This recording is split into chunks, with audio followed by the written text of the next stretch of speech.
mentioned several times earlier, there are a number of switches or parameters or arguments that are passed to the interface when it starts up, and those switches are stored in the batch file. Now before we go any further, I know when I'm in a class like this, I like to know where there's more documentation, so I am very happy to report that we are now storing with the interface installation, we are now storing the best reference guide that you'll find to this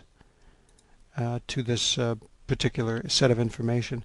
If you go into Program Files, PyPC Interfaces, there is now a UniInt directory. That stands for Universal Interface, and that's where you'll find the UniInt end user documentation.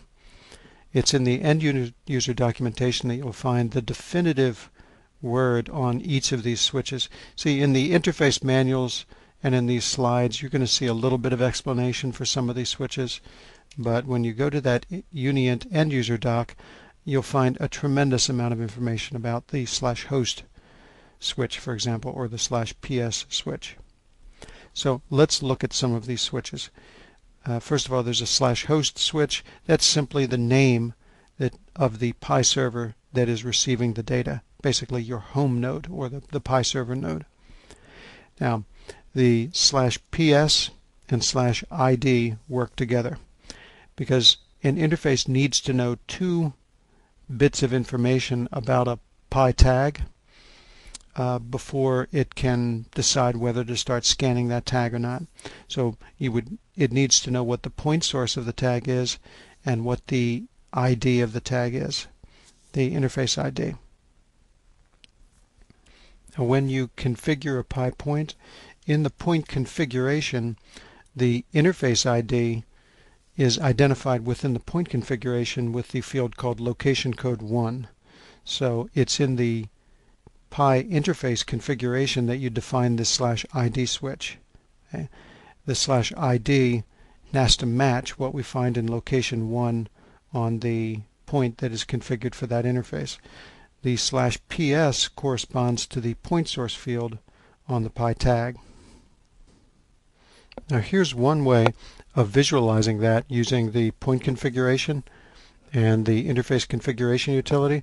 If you look at the point source for this particular tag is R.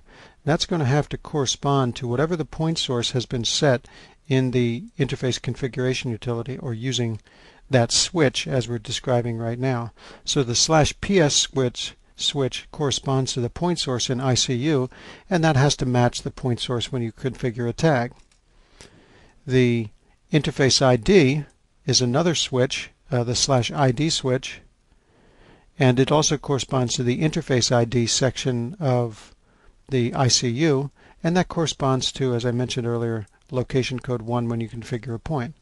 Now, the reason for discussing any of this is that when an interface starts up, it needs to know which tags out of the thousands of tags that you could find on the Pi server are the tags that it's supposed to keep track of, or it's supposed to scan. So for example, let's pretend you've got 10,000 tags listed here on the Pi server.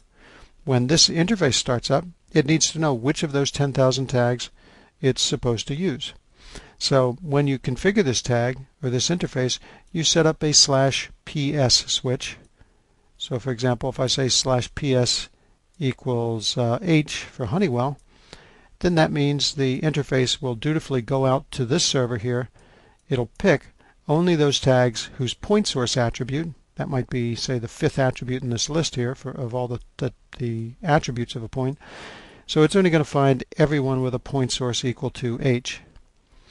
Now, one of the problems with the older way we've supported point source is that point source traditionally has only been a single character. So what happens if you have 2 interfaces, an interface there and an interface here, and both of them use this same /PS equals H? You know, you've got a problem here because now these 2 different interfaces are both competing for the same list of tags. Well, the way we've solved that is by adding another switch, /ID equals, and then you put some arbitrary number. It's not unusual to put a 1 here and then just do a /ID equals 2 over here. And then in the location 1 attribute of each of these tags, you would put either a 1 or a 2 to indicate which interface that particular tag goes with or is scanned by. So again, pretending that you're the interface, when the interface starts up, it needs to ask for all of the tags from the Pi server that it's supposed to scan. And it does that by looking at point source.